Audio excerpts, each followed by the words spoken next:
All right, hi everybody, welcome back. Good to see you again. So we are going to start with a bit of a review. We're going to talk about why reviews are important. I want to repeat this information. I've literally done this maybe 1,000 times in my life. I can do it in my sleep. My wife wakes me up sometimes saying he's talking about endorphins again, right? I want people to know the recovery aspect of this as much as they knew the addiction aspect of it. Everybody that's ever gone through addiction, they think of drugs all day long. The goal in recovery is you end up thinking about endorphins all day long. That's the solution, right?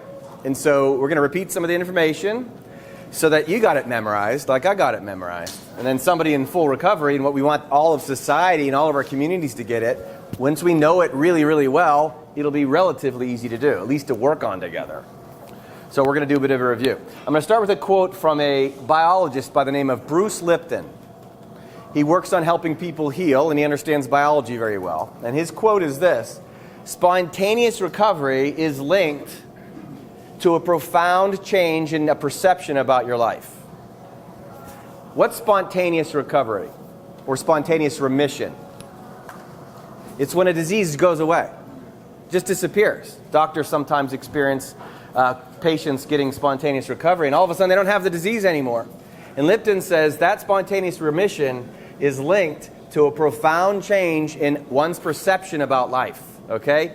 Profound change. A large part of what we're doing here is helping people develop a profound change and specific about recovery and what addiction is. Tonight is the night I like to show people. I wear my Albert Einstein shirt because this guy can really help you have a profound change about the nature of the world that you're living in.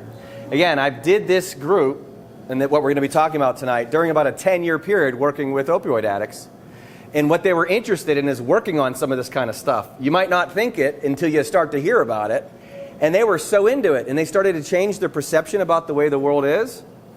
They started to recover because they started to see themselves differently.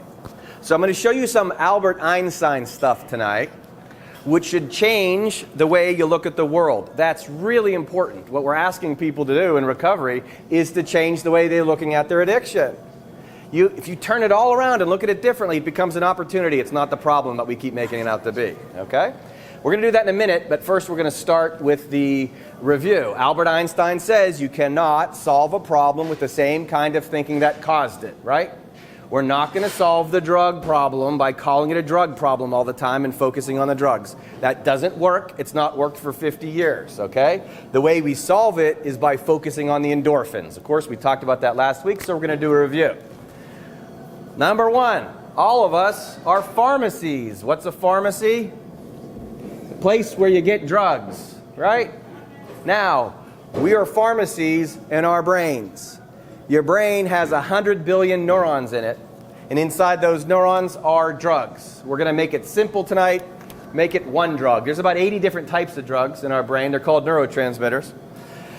But the type of drug that's relevant for us is called an endorphin. It's a neurotransmitter, and it's found in the brain. And it gets released through something called an axon, and it goes into something called a receptor. And whenever that endorphin goes into that receptor, there's a good feeling. Endorphin stands for endogenous morphine. That means morphine found inside the body. They figured out that these receptors existed 100 years ago, and it took about 50 years for them to figure out endorphins existed, and they named it endogenous morphine. They know heroin fits there, and then they figured out that endorphin is supposed to go there. Endorphins get produced when you do good things and feel good feelings, when you think certain things. Love is a good way to produce endorphins. Exercise produces endorphins. Laughter produces endorphins. Certain foods produces endorphins. Complaining does not produce endorphins. That doesn't produce endorphins. Worrying about stuff doesn't produce endorphins, right? And so we end up developing, as a child, a bit of an addiction to this. Kids can, if you treat them well and they're running around having a good time, they're producing lots of endorphins, a couple other drugs too. But it's a naturally occurring thing. Doesn't stay that way all the time, though. What we have in the opioid addiction problem, or issue that we're dealing with, is something I call a hijacking. Endorphins are supposed to go into this receptor, but there's something else that fits into that receptor, happens to have the same shape. It's called opioids. Opioids are shaped like endorphins. It's why it works. Where do they fit? Into the same spot endorphins go. So whenever somebody starts to use opioids, the drug goes into the spot where the endorphin's supposed to go. Well, what is it that makes us feel good? Things like love and laughter and exercise and good food. Whenever you take opioids, it fills these receptors and it gives you like all those feelings. It's fake. Like I like to say, we should stop calling it opioids, start calling it fake endorphins, because that's what it is. The person who starts using opioids now feels a whole bunch of good feelings at once. It's like it's their birthday and Christmas the same time. They're feeling lots of love. They feel everybody loves them, and they don't worry about anything either. Everything is right with the world. That's the opioid high. I ask them, I've worked with 4,000 opioid addicts over the years. I ask them all the time, what's the one thing everybody who uses opioids has in common? What's the feeling they like? Almost all of them say peace, right? They feel peace. Oh, there's a bunch of other stuff that goes with it, but they like that sense of peace. That sense of peace is supposed to be coming from the endorphins, but instead the fake endorphins fit into that receptor. I call this a hijacking because a hijacking is when something takes over something else. When opioids are let into the brain, it's like inviting a hijacker onto a plane or a carjacker into your car. It will take control. And when it takes control, it tells you what to do. How do opioids hijack the brain? They change the chemistry of the brain. One significant thing that they do is they change the amount of receptors in the brain. They end up creating more receptors. It's very much like a stomach that gets too much food in it. Stomachs grow. A bigger stomach needs more food. More food desired by the person gets put into the stomach. Bigger stomach wants more food again, right? The opioid addict ends up developing this problem. It's called upregulation. They develop more receptors because the brain doesn't know where to put all this fake endorphin. So what does the person do? They're craving endorphins, and they end up taking more opioids as a result, and they fill these receptors. Now the problem continues. They just develop more receptors for it. Here's the hijacking. When you have all these receptors inside your brain saying, I need some endorphins, please, and you can't produce that many, we're going to talk about that in a second, the user goes back to the opioids. Because these things want to be satisfied just like a stomach that's hungry for food wants to be satisfied. It's a craving, and this is also the disease. Cells have changed. This is no longer free will, no more than when your stomach gets hungry. You can just make that feeling go away. They have a significant craving inside the brain for those receptors to be filled. That's what we call a hijacking. An unfortunate side effect of a hijacking I call hibernation. Hibernation is these endorphins go to sleep. Here's the problem. There are some people that debate this receptor stuff. Scientifically, there's some studies that go a couple different directions. There's no doubt about this, and the entire opioid epidemic comes to this one issue. Endorphins go to sleep when someone uses opioids. I call it hibernation. They go to sleep. They're not dead. They're just sluggish. They don't get produced very easily. Somebody who's using opioids doesn't really feel love anymore. This is why families and friends can't love them into recovery. It doesn't work. They can't feel it anyways. They don't love themselves. They try to love themselves. They don't feel it because they won't produce their endorphins. Who feels like exercising because you're not going to produce the endorphins? Laughter? Are you kidding me? Nobody wants to laugh when they're in opioid addiction. That's because the endorphins are asleep. They're not active anymore. The brain gets lulled into this sense of, I don't need to produce endorphins because I got all this fake endorphin in my brain already. They call that hibernation. And when those things are asleep, you don't feel good. And you especially don't feel good when you quit using your opioid. Here's the withdrawal. When someone says, just stop using, you'll feel better. Heck no. They stop using. These receptors are open. These receptors are painkiller receptors. You got a whole bunch more of them. All of them are now empty when you don't use, and your endorphins are asleep. Everything hurts. Every cell hurts. You've got these receptors through your body. Everything hurts. And society's like, just quit using. It'll get better. No, it won't. I mean, not initially, because it's a horrible feeling. You're in the worst pain of your life. That's called withdrawal. And like I've worked with thousands, I barely know anybody that was able to do this without some sort of help. You know, quitting cold turkey is super hard to do. You're going to need some sort of community, some sort of environment, some sort of medicine, a bunch of different ways to do it as we'll go through. But just stopping, that's like almost unheard of. Super hard to do because that's a significantly powerful disease that's now taken over the brain. I don't like to call it a drug problem. I like to call it a hibernating endorphin issue, okay? That's the issue. And we got to change our language on that too. It's about these endorphins that went to sleep, and there's no doubt about it. Now, another way to think of it is it's a debt. We all know how we fall into financial debt. You spend more money than you have. That's simple. How do you get out of debt? Stop spending so much money, make more money, pay off your debt. We have to start thinking of this opioid epidemic as an endorphin debt. Okay? The problem is not enough endorphins, way too much debt. How do you get out of debt? Make more money. Start paying off the debt. How do you change this? You do have to stop using, and we all know this. Stopping using has to happen. Stopping the use of opioids will stop this receptor imbalance. That's one part of the equation. It's also the only part most people focus on. Stop using, okay? It's only half.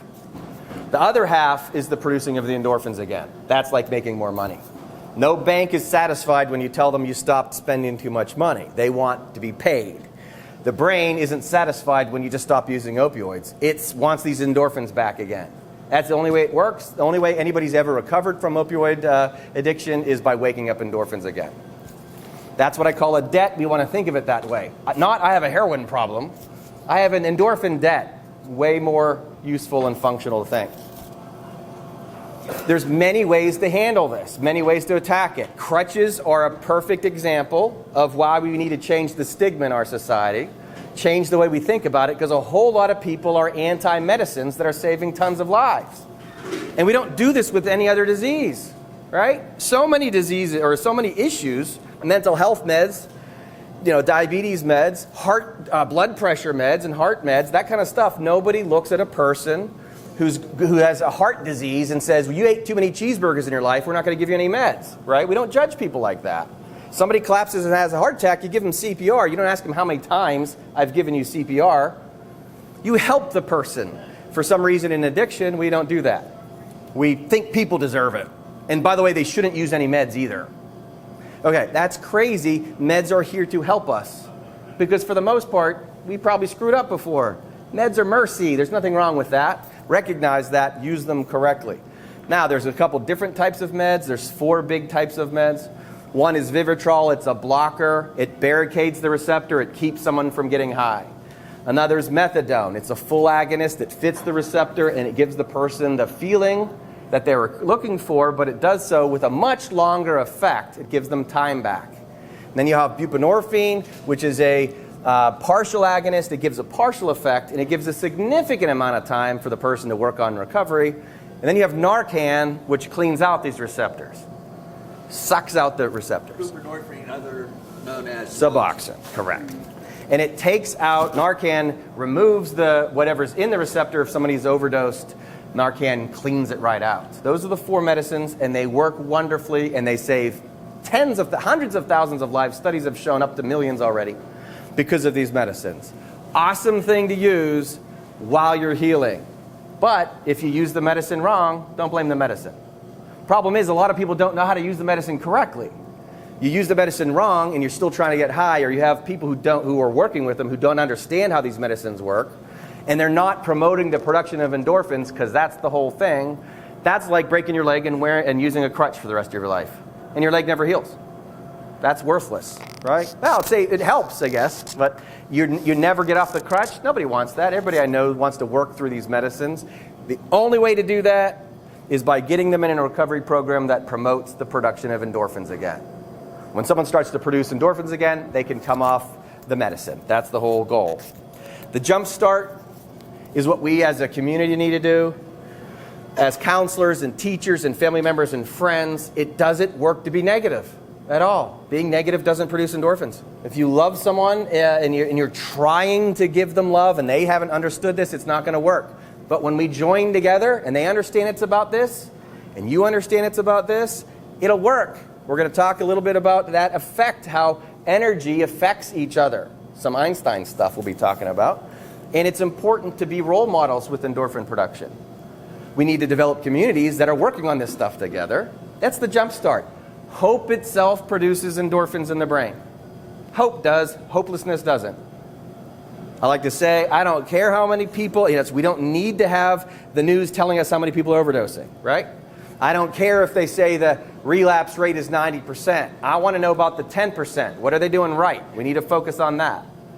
If we talk in a more hopeful way, we're going to be actually giving that jump start, because the recovering addict goes, okay, I need to produce these endorphins again. And if we give them that hopeful mentality and they receive it, now we've got to start. And by the way, everybody I've ever worked with says, yeah, I like this hopeful mentality. It feels better. Well, guess why? You're producing endorphins again. And if you like this, again, it's the same thing. That feeling like, yeah, I sort of like that. Yeah, it's endorphins. We need to produce them in a high amount. And last, the butterfly effect. 50 years ago, they came out with computers, and meteorologists looked at how they could predict weather better. And they put data into a computer, and they looked at dew point and temperature and wind velocity, things like that. And they studied this to try to predict weather better. And they found that teeny tiny changes in wind velocity can lead to major changes in the weather. Quite literally, the butterfly effect. If a butterfly flaps its wings, a tornado can be caused over in another part of the world. In recovery, this is a huge deal, because for the most part, all the negative information we get, all the people, naysayers, can't do it, all the judgment, all that oppressive energy keeps people down, and it makes them think they can't do it. If we emphasize how it can be done, and they shift, faith the size of a mustard seed can move a mountain, right? Just a little bit of hope, the recognition of what the answer is, now we've got a solution. Now the person sees that straight line path. It's climbing Mount Endorphins, okay? That's the key. And that's a butterfly effect. A little change can lead to a full recovery. Remember what Lipton said. Spontaneous recovery and spontaneous remission is linked to a profound change in one's perception about their life. Well, what if you go from I can't do this is too hard to, hey, I think I can do this? Major difference. Now the person's looking for endorphins instead of thinking all day long, I can't do this. And I like to say, once you realize you got a dope man in your own head or a pharmacist in your own head, you can go looking for a high right there. Nowhere else you need to go. And you can cultivate that with lots of work and a community that supports you. So that's a review from last week. Any questions about any of that? All right, now we're going to shift into the Albert Einstein portion of this, okay? And it's good recovery information. We're going to tie it all together next week. But seeing the world differently is a big deal. Seeing ourselves differently is a big deal. This is the beginning of the spiritual aspect of it too. I'll go through his E equals MC squared in a minute and why it's super important to see the world as energy and not physical like we usually do. I call this portion the unified diversity, okay? What's the one thing everybody in opioid addiction has in common? Hibernating endorphins, okay? Everybody has that in common, hibernating endorphins. But there's tons of different ways to get there, okay? And as a counselor, I have to figure out where the person's coming from. I know they've got hibernating endorphins, but I got to figure out the angle in which to help them. And it starts with a concept of Einstein's called relativity. You've all heard of relativity, right? You've heard of it. Einstein's theory of relativity? Yeah. What does it mean? I don't know. All right, that's my job. And again, this is 10 years of working with opioid addicts in which we looked at this stuff. Because it was fun. It was interesting. Self-esteem, knowledge, information, learning actually helps produce endorphins. Understanding Albert Einstein a little bit should feel good, okay? Here's the theory of relativity in a nutshell. Einstein demonstrated that time doesn't exist and that size changes. He calls it time dilation and length contraction. Again, not going to be the test, just understand this. When I move, and you're all sitting, I'm a little younger than you, or I grow older slower, and I'm a little smaller than you. That means when I'm moving, my reality is a little different than yours. Okay? Taken to its fullest extent, everyone in the world is moving around in the world a little bit differently. And the universe, Einstein proved, changes itself for each individual. Okay? That's the theory of relativity. The universe is changing itself for you. Isn't that weird? That's the deepest we need to go. Okay? Time dilation, length contraction, interesting stuff. The universe has its own unique relationship with everybody. Now, why does this matter for opioid addiction? Everybody's different. This is the science of mind your own business. This is the science of do not judge another man until you've walked in his shoes. Relativity is often, or the way I like to describe it at least, teach it. Let me get a better pen here. Is thought of, if you can visualize a maze. I cannot draw very well, nor can I sing, so I'm not going to do any of that kind of stuff. But I can't draw mice. If I could, I would. Instead, I'm going to draw people in a maze.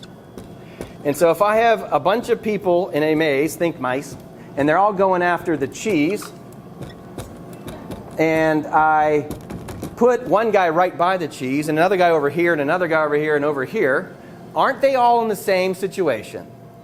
They're all stuck in a maze, and they all want the cheese, right? Don't they have different pathways to get there, though? Don't they have different trials and tribulations, perhaps, along the way? Let's say there's a snake over here, and this guy wanders over here. He's going to get by the snake. And then he's afraid of that snake, so he goes back into that corner for a while. This guy has to go up and left and up to get out. This guy has to go up and right and up to get out. If these guys talk later, this guy says to this guy, you know what I did to get the cheese? I went up, and I went left, and I went up, and then I found the cheese. This guy says, no, that's wrong. You have to go up and then right and then up. That's how you get the cheese, right?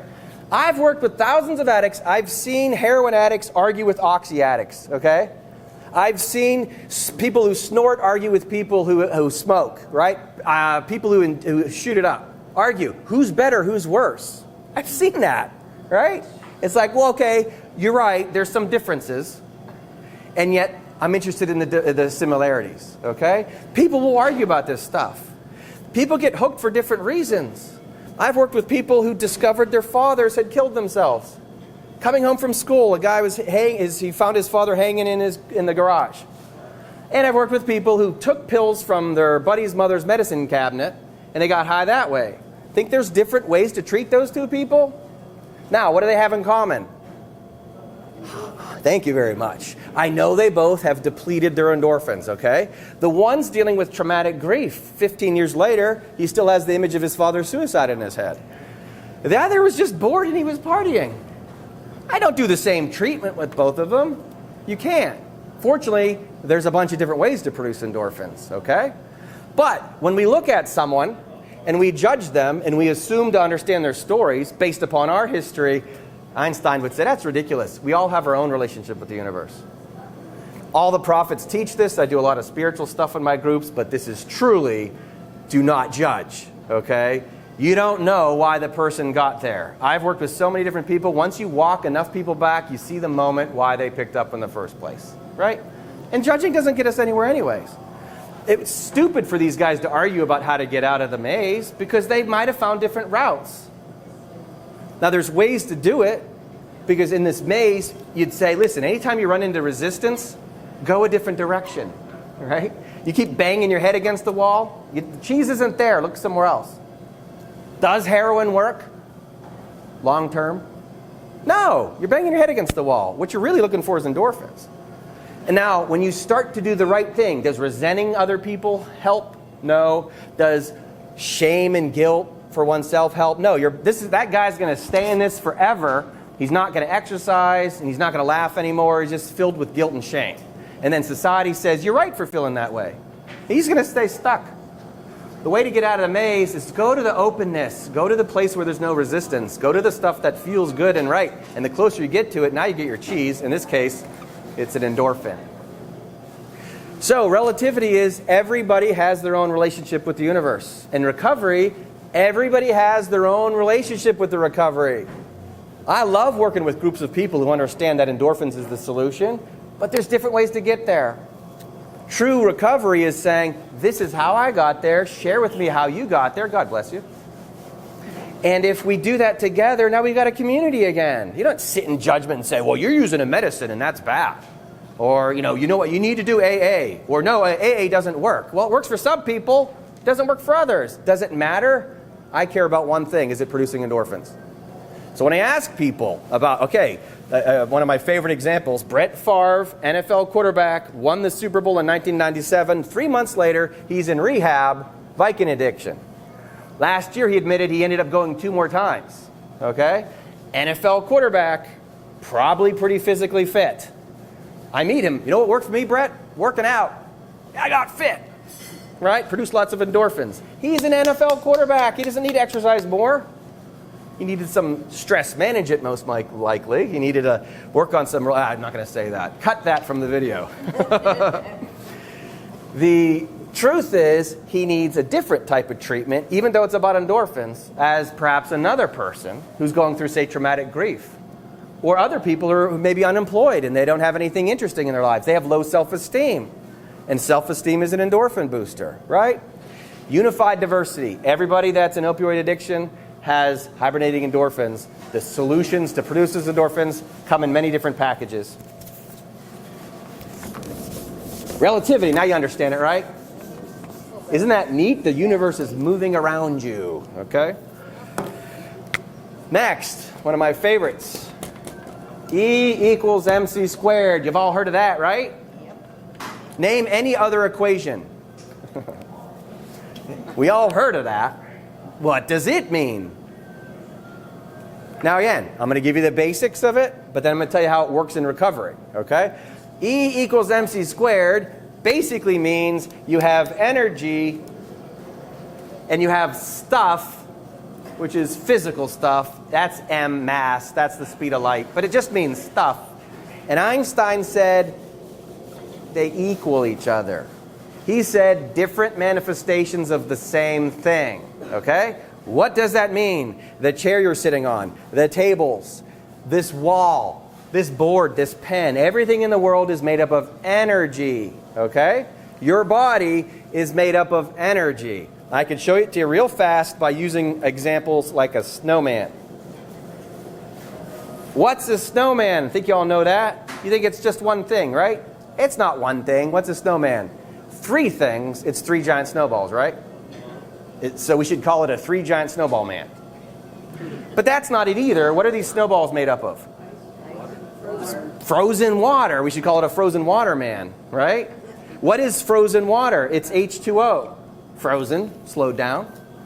We should call it an H2O man because that's what it is. How many snowflakes go into a snowman?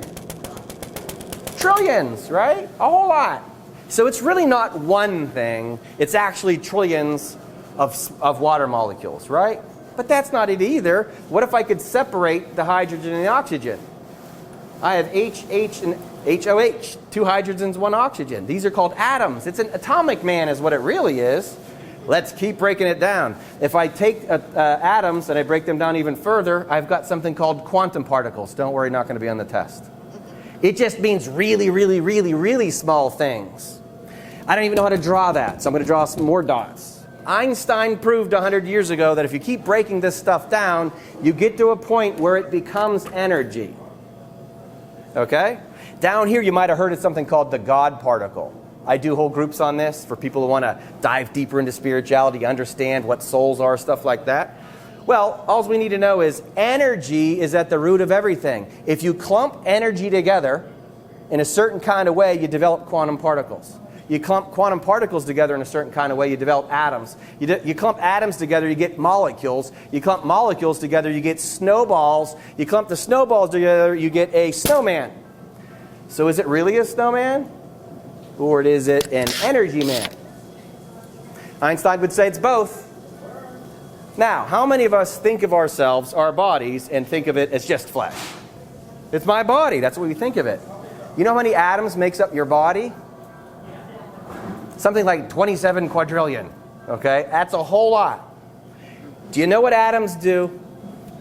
Atoms are like little cups.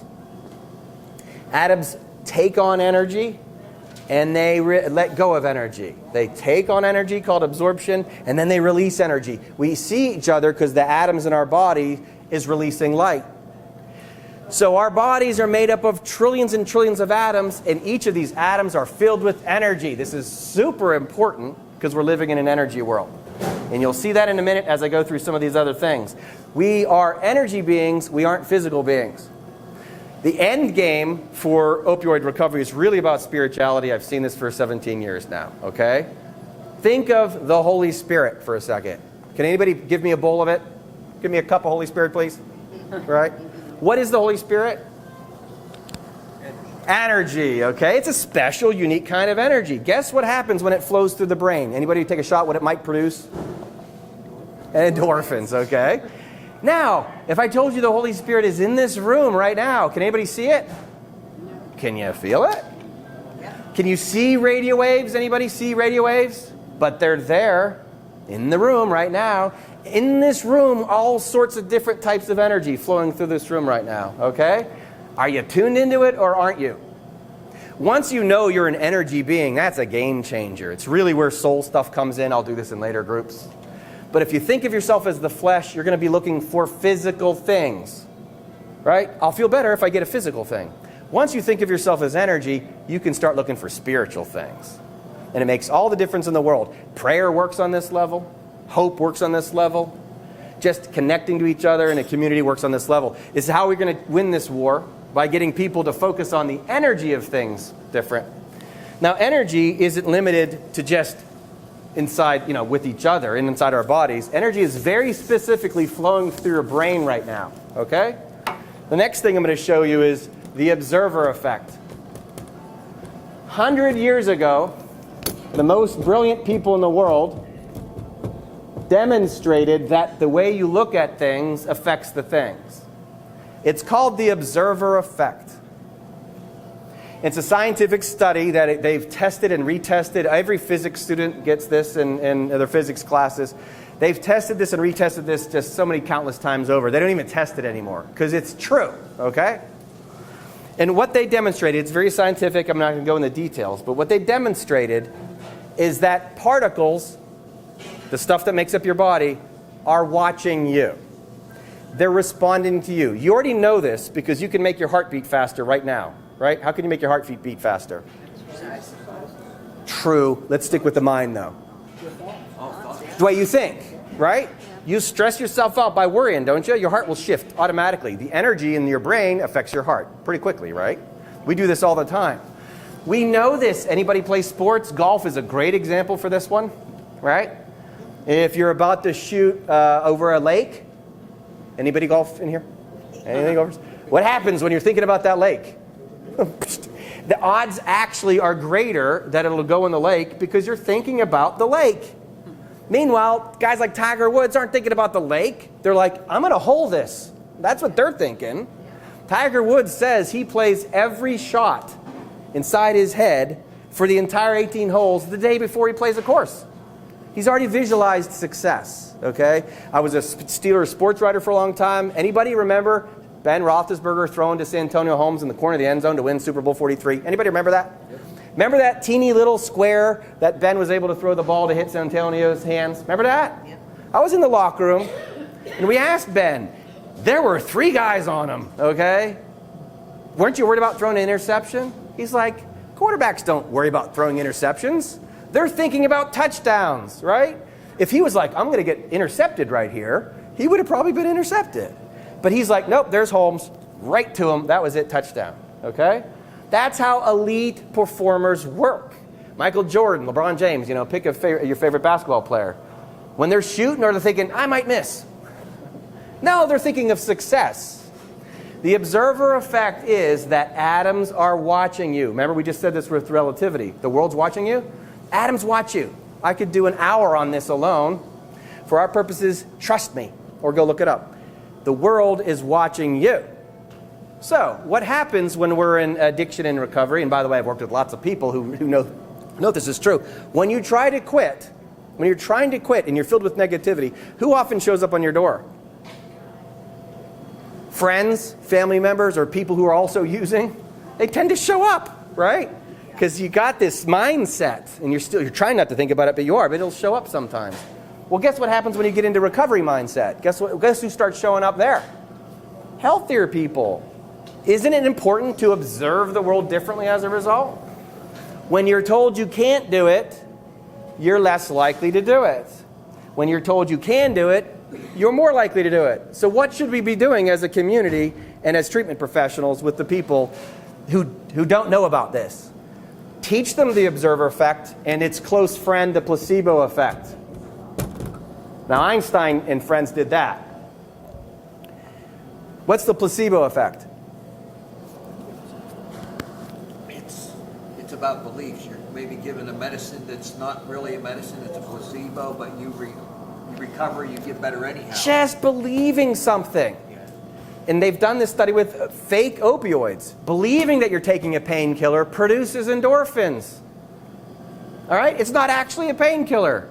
But you tell the person it is, and they think, I'm about to take a pill that's going to help kill my pain. They produce endorphins. Back to Bruce Lipton. He says 1/3 of all healings in the medical industry is because of placebo. It's because of the person's mind. Okay? 1/3. 2/3 aren't getting the treatment that they need because they're not being told about the power of the mind.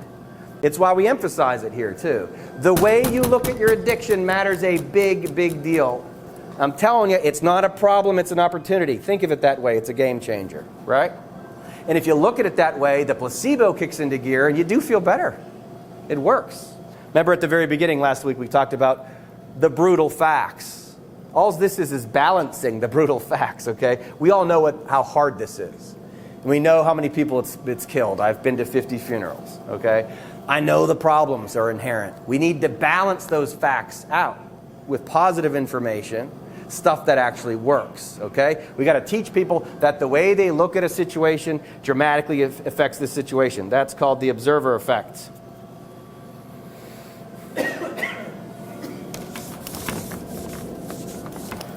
So, we start with neurons inside our brain, 100 billion of them. What we don't know is that neurons talk to each other. They're sending signals back and forth, almost like walkie-talkies. What I'm going to share with you now, I've had people say this single concept changed their lives once they understood it. Our brains are like muscles. If I want this muscle to get bigger, what do? What if I lift this one and not that one? It would be obvious after a while, right? Okay? Our brains are like muscles. How you work them out matters, okay? This is what it looks like. I don't have time to draw 100 billion. But your brain is filled of a lot of different receptors, okay? I'm sorry, a lot of different neurons. And they're all talking to each other. Now, when we're born, brain scans show brains are almost totally blank. It's called tabula rasa. Our brains are blank because we've got no identity yet, okay? We've got a couple little things going on inside our brains. Stuff like rooting reflex and the startle reflex. You know, babies do a couple things. Basic wiring. But do babies know their gender? Do they know their race? Do they know their name? Do they know their height or weight? Do they care if they're naked? I mean, other than their warmth, right? Do they have shame and guilt? They got none of that. They're born blank. You know what happens over time? They develop those things, okay? When I was born, I was named Steve. People kept saying, look at Steve. When I was 2 days old, didn't mean much. 3 weeks, not much. Maybe after a couple months, I'm like, I hear that word a lot, right? 8 months in, I start responding to it a little bit. By 1.5, I'm speaking a few words. I might be able to say the word Steve. You know what's going on inside of my head? There's a pattern inside my brain that starts to form for my name is Steve. Okay? At CMU, they've studied this. We all have brain patterns in our heads for everything. Every one of you has my name is Steve brain pattern. Anybody else named Steve? None of yours light up. But whenever somebody says Steve, my brain pattern will light up for Steve, okay? Isn't that bizarre? There's something called the Jennifer Aniston neuron. Look this up. I don't make anything up. They did this study 10 years ago when Jennifer Aniston was more popular. Everybody in this room has a neuron for Jennifer Aniston. And whenever you think of her, that neuron lights up. If you've never heard of her, that neuron doesn't light up. Isn't that bizarre? Everything that we do, they call them brain signatures, forms patterns inside our brain, almost like a garden. When you start to develop an identity, this is what's happening. If you're identified as a boy, you'll think, my name is Steve and I am a boy. I live in Pennsylvania, go Steelers. This gets taught to us, right? And there's a, believe it or not, go Steelers pattern inside your brain. Remember, 100 billion neurons that all can connect to each other. They say there's as many neurons in your brain as there are atoms in the universe. I'm sorry, many potential connections in your brain as there are atoms in the universe. So when you say go Steelers and I say go Steelers, the same neurons in our head are lighting up. Isn't that bizarre? They found this with hammer. If you think of a hammer, I think of a hammer, the same neurons light up. So if my name is Steve, I'm a boy, I live in Pittsburgh, go Steelers, hey, there's my hammer. All of that can light up inside my brain. Now, Hebb's law is that when neurons fire together, they wire together, okay? If you practice firing neurons, they become entangled. They become connected to each other. Just like if I practice lifting weights or I lift weights, this muscle will grow. When we practice things inside our head, the neurons attach. If you've never heard of Jennifer Aniston, God bless you, that neuron will never light up. If you're never named Steve, that set of neurons won't light up. If you don't identify as a boy, those neurons won't light up. Every one of us that's a boy, same neurons, I'm a boy, just lit up in our head. Got it? Neurons that fire together, wire together. All right, now what happens in addiction? Now, I can use your conventional stereotypical sad story, okay? I've seen it a lot. Many people grow up in broken homes. And I'll just go to the conventional one again. There's a million stories here, but just understand, don't judge, relativity. You have a child that grows up in a home where daddy thinks the child is worthless. Might call him names, might say you're no good. I could go on and on. Remember, everybody's different. This is just one example of an infinite number of them. And that little boy, let's just make it me. My name is Steve. I'm a boy. I'm in Pittsburgh. I'm a Steeler fan. And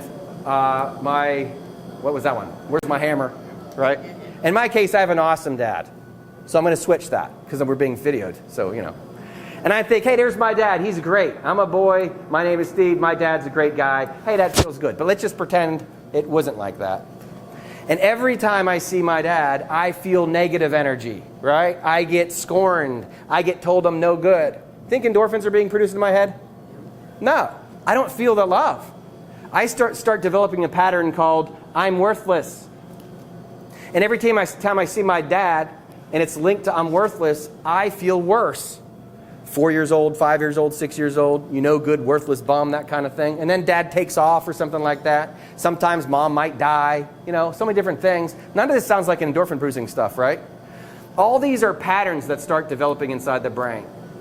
Now, somewhere around age 10, 11, someone introduces a drug to this person. Their body has been practicing, my name is Steve, I am a boy, go Steelers, you know, all that kind of stuff. And if you grew up in the 80s, the Steelers weren't producing many endorphins for you, right? So it depends on when your team is good. And if your dad's not treating you too well, you're not going to get that type of feeling either. Somebody introduces a drug to you, and the thing about drugs is they work short term. Now all of a sudden, you start, say, smoking weed, and thinking of your dad, which triggers I'm no good, gets linked to using some marijuana. Now, seeing a picture of your dad makes you want to smoke some weed, right? This is how it happens over time. Then somebody substitutes at some point, gives you a pill. And that pill is an opioid. And this person has not lived a life filled with too much love. And they're struggling, and they take a pill. And they have this, that's what I was looking for. Okay? They actually feel a connection for the first time. This is the using opioids pattern inside the brain. Now, seeing the dad feeling lack of self-esteem, marijuana wasn't quite cutting it. That opioid really works, though. Now, all of a sudden, any feeling of self-worth or not good, low self-esteem makes the person want to use. Seeing a father makes the person want to use. The Steelers losing might make them want to use. Everything we link together inside the brain makes the person want to use. Right? That's one example of what happens. These become rivers, neurons that fire together, wire together. We have to go back and redo these rivers. If I wanted the Allegheny River to move, what would I have to do? Reroute it.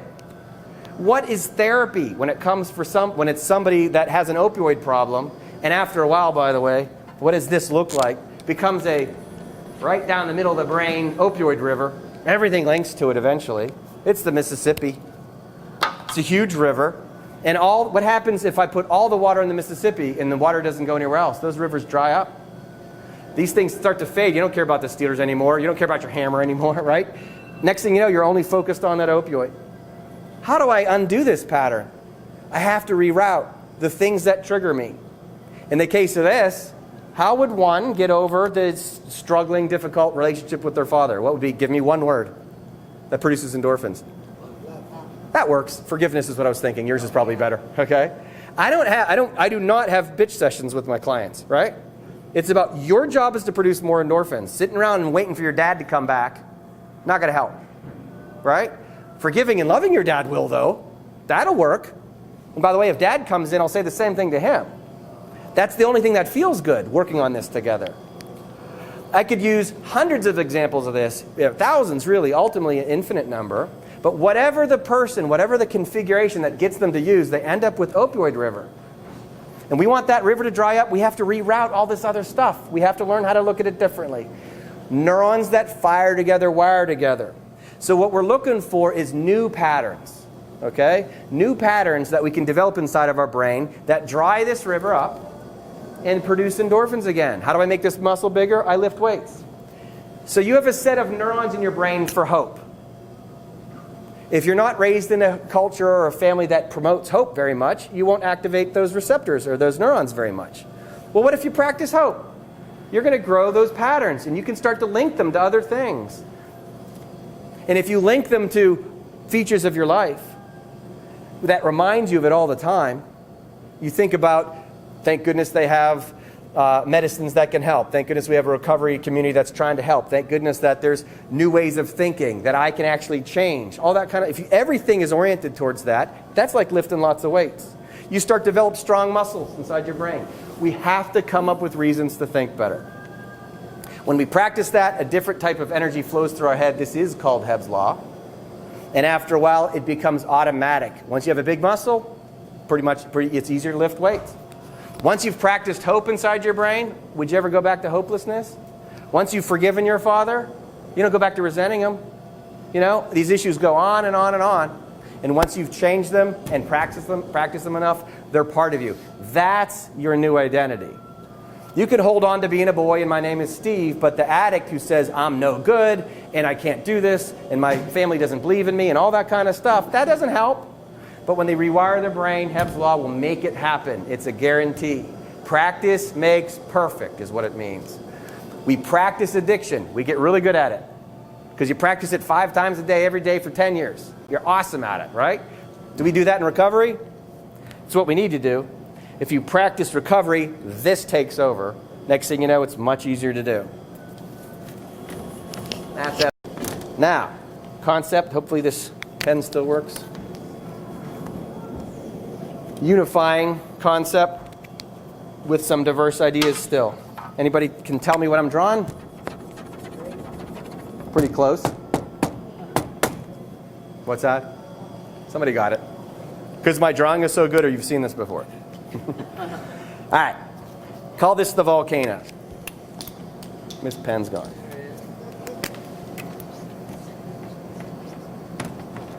Thank you, sir.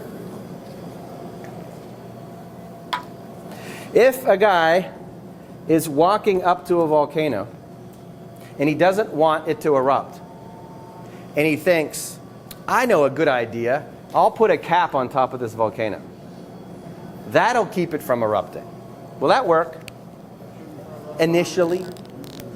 What would happen? This lava will hit the cap, it'll stop. What happens over time? Pressure builds, then it explodes, the lid goes flying, now the guy's a hot mess, okay? What are the reasons why people use drugs? What are the emotions that we have? What's that? Okay, I'll call that depression. Okay, you don't feel very good about yourself. Depression. What else? Anger, definitely. There's 5 of them. Anxiety. Anxiety or stress. Same thing, just different word for it. Peer pressure, is that? Low self-esteem. That's depression. Fear. I would call hopelessness depression. Fear is actually anxiety biologically. No love. Depression. Grief. Depression. This one you get a lot more with the younger generation these days. Boredom. Right? All right. And the biggest one, what are painkillers for? What kind of pain? Okay. So, physical pain. These are the big five. For years, ask people, yeah, this is the reasons why I used. Nobody's using because they feel so good they want to screw up their lives, right? They got something going on, or one other one called ignorance. Occasionally I throw that one in there. That's not really an emotion.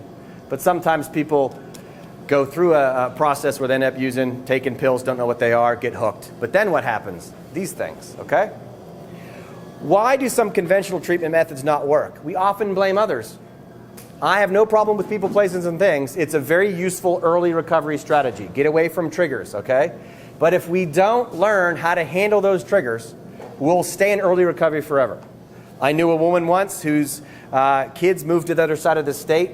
The same week, her ex-boyfriend came out of jail, showed up on her doorstep with a dozen roses, with stamp bags hanging off of them.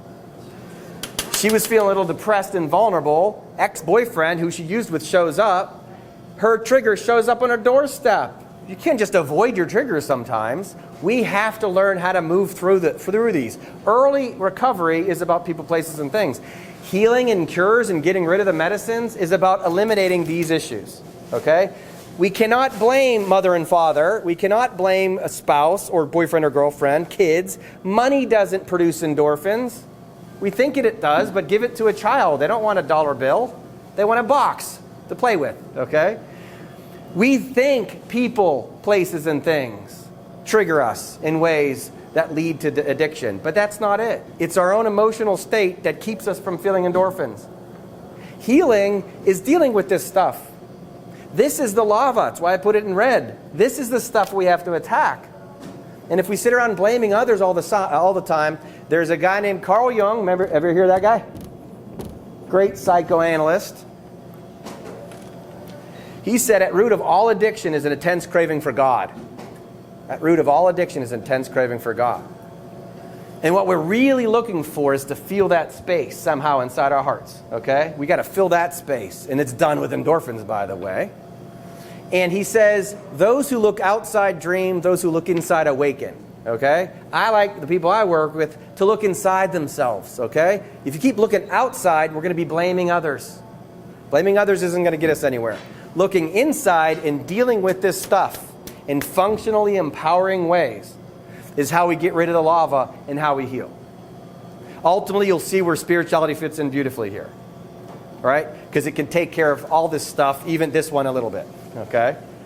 I guarantee every person I work with, you can, as long as you agree with this, and I've never had a single person disagree. Stop blaming your mom, right? And it's not about money. You think it's about money. It's the stress that causes you problems. I know homeless guys that are happier than millionaires who are opioid addicts, right? Money doesn't cause stress. It's your viewpoint on money that causes stress, okay? Your attitude about money that causes stress. Your attitude about your job. Your attitude about your coworkers. Your attitude about your family members. We renew our thoughts with our minds. That's what, our lives with our minds. We're supposed to be changing our attitude. And if we do that, this stuff can now shift. That's how we end up draining that volcano, and that's the singular thing in recovery we have to do is shift that perception inward so that we can produce endorphins again. Now we're not going to make it about all this external stuff. I can now change this stuff, and I guarantee that these things can go away, those four at least. Pain's a different thing altogether. That's what opioids are for, though. You're not supposed to use opioids for depression. Your girlfriend dumps you? That's not a good time to use. That's not what it's for. You're not supposed to use it because you're angry. Opioids always go haywire when you use it for any of these reasons. It's a poor solution. Doesn't work. It's like capping a volcano. You want to make the drug use go away and eventually the medicine go away, you have to deal with these emotions. You have to. There's physical, mental, spiritual ways to do it again. It's all about attacking these with endorphins. That's the whole idea. Once you pound your body with endorphins, this stuff fades away. Now we make the lava go away. That's the volcano example.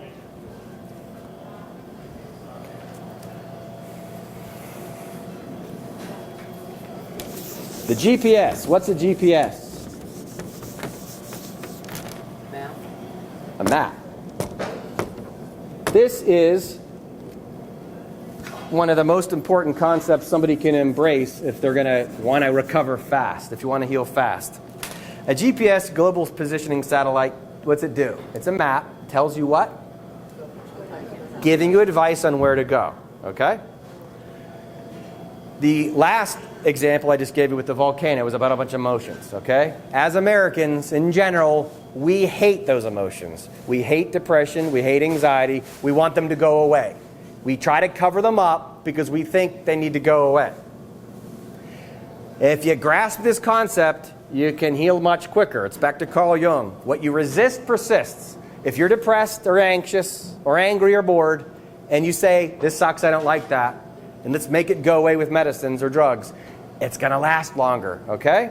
The GPS is telling you where to go. Our emotions are the GPS for our souls, okay? Our emotions are the GPS for our minds. Our emotions are telling us where to go. They're teachers. They're not bad. We've labeled them as bad, and that doesn't get us anywhere. Remember, a profound change in your viewpoint of life can lead to a spontaneous remission. If you want to heal in recovery and stop a craving to use, stop calling your emotions bad. Personally, I had a lot of anxiety when I was younger. Anxiety eventually, through a bunch of bad choices, led me to something called meditation. Anybody meditate in here? Does it work? It's extremely effective. Meditation produces endorphins, GABA, and serotonin, which is an antidepressant. It's a sedative, and it's an opioid at the same time. And then I dove into spirituality, for real this time, I like to say, working with a lot of different people. And I realized I can make anxiety go away by thinking differently about my life, by actually inviting something like the Holy Spirit in. Changes everything. But if we resist it, we stay stuck with it. But when we embrace it, we actually can change these things. Our emotions are not bad for us. You would not turn off a GPS in your car if you were lost, would you? You listen to it. Our emotions are trying to tell us what to do. Let me give you an example. If we started to see smoke come from that back hallway over there, what feeling would you get? And what would you do? You don't go looking for your Xannies? Right? Take a shot of whiskey. I'm feeling stressed. I need a drink. No, you listen to your emotions. Fear of fire gets me out of the building. Is that a good thing? Yeah, that emotion leads me right out of the building. When I get out of the building, what happens to that feeling? Goes down. What if I'm depressed because I have no friends, and that's the only reason, because I have no friends? There's two things I can think of, what you can do. What is that feeling promoting you to do? Go look for some people, right? Go talk to people. There's a cool thing online called Meetup. Go to different meetings, go to churches, go to organizations and events. Go look for more people. If you seek, you'll find, okay? And if that's the only reason you're depressed, and all of a sudden you meet somebody else, how do you feel when you meet that person? You feel better, right? Didn't that feeling push you to that? If you're broke and you don't have any money, and you're stressed and depressed about that, and you're just complaining all the time about it, they're not going to get you anywhere. But what does that feeling promote you to go do?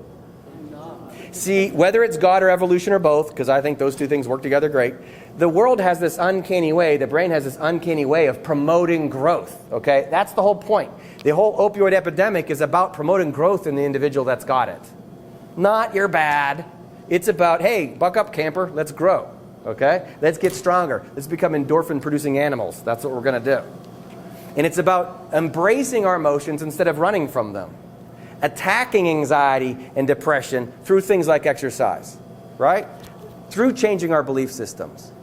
Our emotions are not bad for us. In fact, strangely enough, they're good for us. In Genesis it says, don't eat off the tree of the knowledge of good and evil. Eat off the tree of life. That's this. Everything's good for you. That's radical, right? You want to have a spontaneous remission? Embrace your depression. It's not bad. I've had anxiety out the roof before. I still get it sometimes. You can see I talk too much. That's a little bit of anxiety sometimes, right? The fact is I've learned so many skills to learn how to relax over the years. And drugs are no longer one of them, okay? Our job is to learn from our emotions. They are not bad. Don't call them evil, okay? All of us have them at one point or another, negative emotions, so to speak, and they kick your butt, don't they? But guess what they're actually doing? They're promoting growth inside of you. That's what they're there for. Your job is to listen to them, okay? And last, I'm going to do another drawing. Tell me what I'm drawing badly.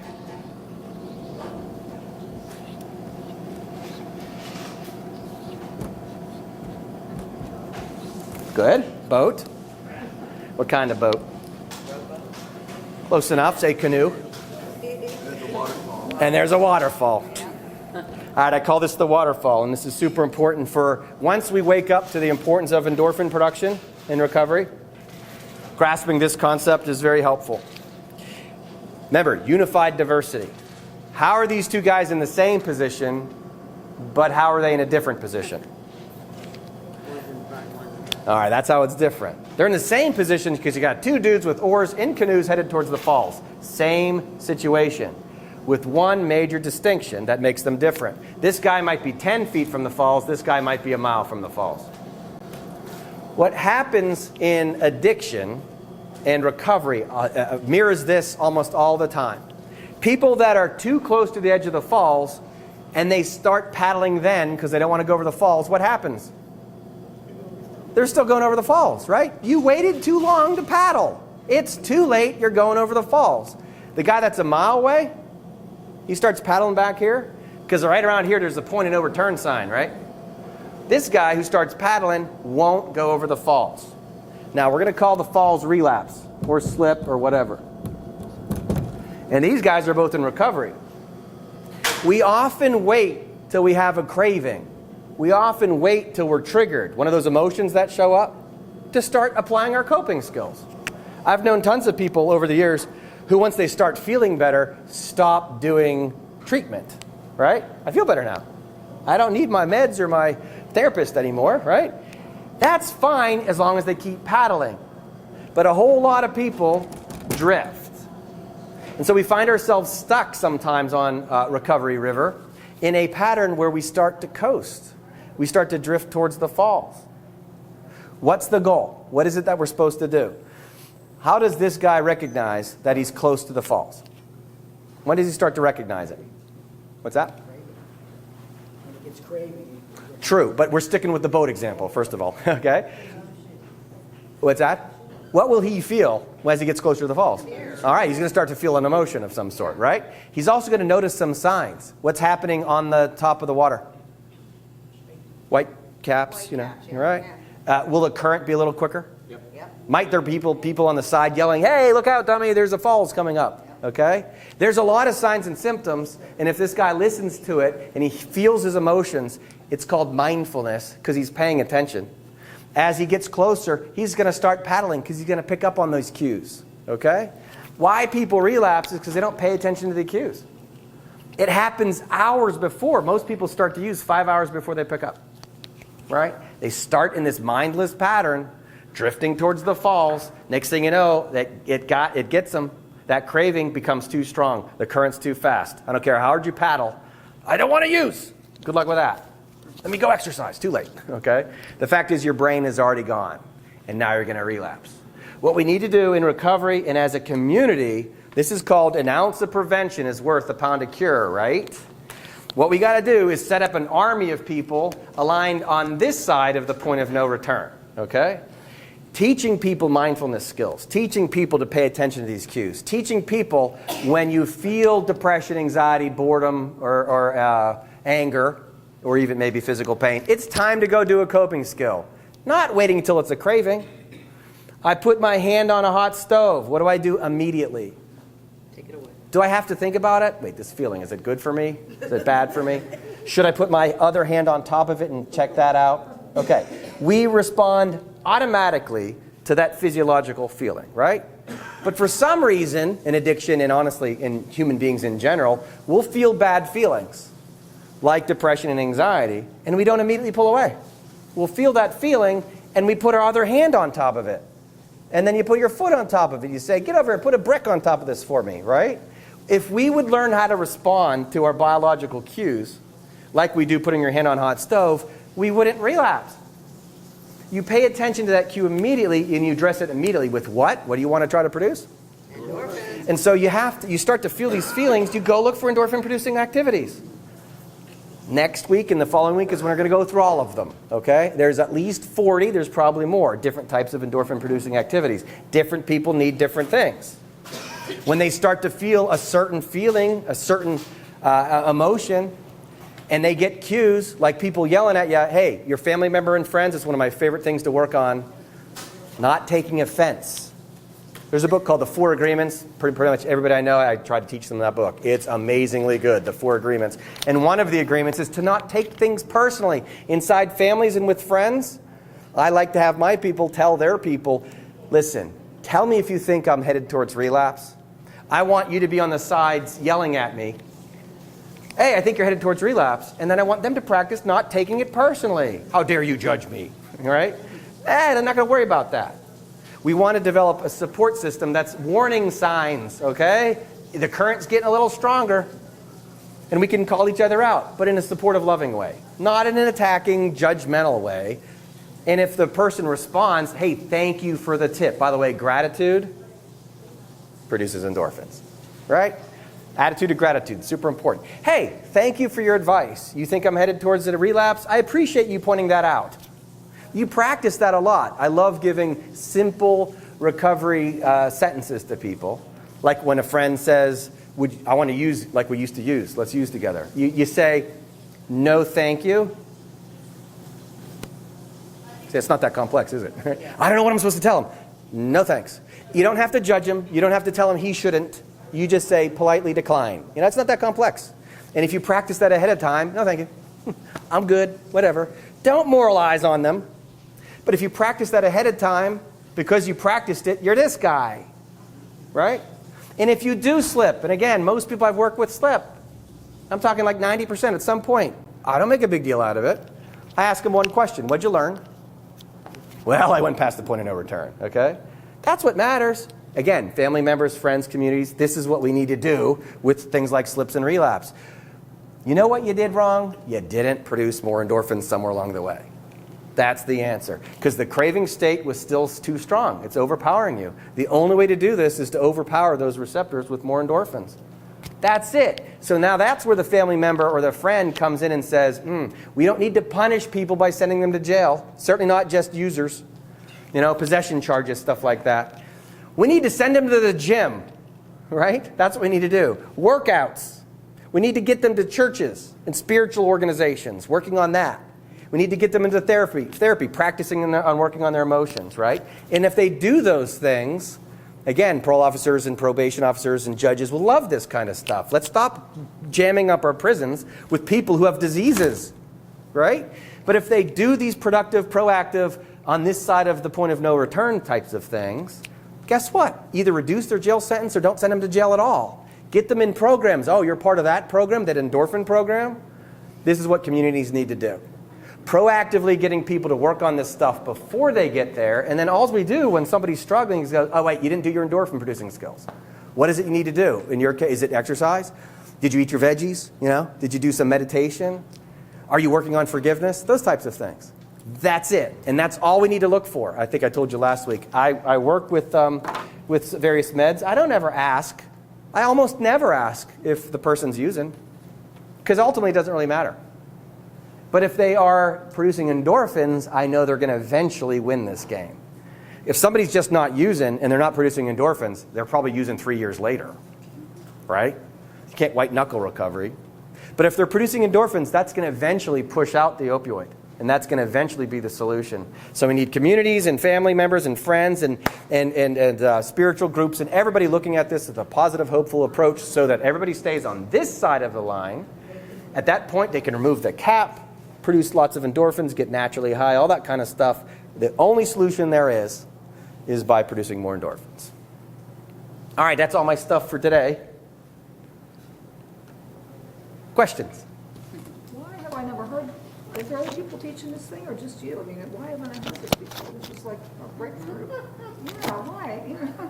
I've asked myself that a question a few times. You have no idea how many times I've gone back into the science and studied that going, why does nobody see it's about? I'll tell you why it is. Seriously, honest answer. They got to. Could you say that really loud? Say it again? Yes, please. Why are not more people teaching this? I've never heard this before. The medical community got obsessed with dopamine, really addicted to dopamine 40 years ago. Now, when an endorphin goes into a receptor, in effect, it produces a steady stream of dopamine too. The endorphin feels good, but it also produces dopamine. Dopamine gets produced whenever the body says something's important. okay? And they focused all of their attention on dopamine and what's called the reward pathway, and they obsessed over that. And they're right. It's a big thing. Addiction is very difficult because the dopamine keeps reinforcing the user to use again, just like laughter does, or rooting for the Steelers. Anything that you do that you like and you repeat will produce dopamine. What they don't talk about is that empty receptor that doesn't have the endorphin in it anymore. And that's what I keep going back. I'm like, I'm doing this for like 12 years now. I'm like, oh, there's other people that are doing it, just not enough. There's a guy out in Arizona, Scott Treu, who has this whole recovery system designed around exercise. They do things like climbing mountains and jump out of airplanes and a whole bunch of physical stuff. And people work on that in recovery together. And he contacted me when he saw Hope is Dope, and he's like, endorphins is the answer. He knows that. He's also got a place in Boston. We'd like to get him around here too. There are people talking about it. But too many people are talking about the problem. They're talking about the drugs. It's easy to blame the heroin and the fentanyl and oxys and all that, and the dealers, and whatever you think about all that kind of stuff, that's where all the focus is. So much attention in our negative society is on all that negative stuff, and that one piece that's on the potential healing is largely misidentified as a dopamine problem. Ladies first. This is an honest question and not like a medicine bashing question. As far as like using like methadone, which would be a full antagonist, and like Vivitrol, which would block the receptors completely, and like using like to create more endorphins and using it temporarily to like boost endorphins, if like those medications block the endorphins from like getting in, how does that like using it temporarily, how does that work with the endorphins? You know what I mean? Like, Wonderful question. Yes, I understand. It's very good. First of all, most people, when they start recovery, are at a low point. They're not producing endorphins anyways. The medicine gives them a higher bar. First of all, the methadones and the Suboxones produce an effect so they feel better already. Okay? Vivitrol blocks it, and if you're dealing with a person who doesn't feel good, well, guess what? They're on Vivitrol. They still don't feel good. It doesn't really matter. But when you start to produce endorphins again, this is why, first of all, if you're on a medicine that's an agonist, either methadone or buprenorphine, it's why it's ideal to keep your dose low. It eventually does block it. And people get, that sort of stupor thing. They get hooked on the medicine too. Vivitrol has also been shown to block endorphins. Okay, so the medicines do. However, if you're practicing producing endorphins while you're on those medicines and you come off the medicine, like when the Vivitrol goes away and you've produced endorphins, that now fills the receptor and now you're recovering. When you bring your dose down on methadone or Suboxone and you're producing endorphins, for example, one strip of Suboxone only fills 47% of your brain's receptors, which means more than half of your receptors are open for your own endorphins. Plus, there's this other complicated thing. There's 3 different types of endorphin receptors, but we need to go there. so basically it's just overprescribed for too long a period of time. That's exactly right. And that's why the education is key, because I want the clients, who are on these medicines to recognize this is not a long-term solution. Is that if you get on it, use it temporarily, but later on, you won't feel that good on a high dose if you don't feel like exercising either on a high dose. Good question. My question is, anybody who's been an athlete certainly understands the benefit of an endorphin release. But it seems that you have two parts here. You have a part people who believe that the Suboxone and that route is the most effective route. But it seems that this is a new way of thinking. So how do you make a shift, a brilliant shift, to say that, look, this is the better route, and we should not, well, I don't think you're saying we shouldn't go the opposite route, the Suboxone and that route.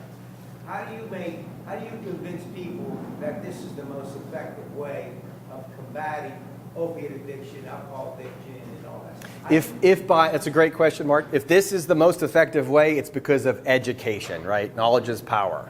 And there's nothing about this. Again, done it for a long time, done it for physicians, and again, everyone says the same thing. Oh yeah, that's the answer. Okay, so you start with the truth, and the answer is the endorphins, right? Now we can start getting that into the communities and start teaching and educating people on what to do if you're on methadone, what to do if you're on Suboxone, what to do if you're on Vivitrol, all that kind of stuff.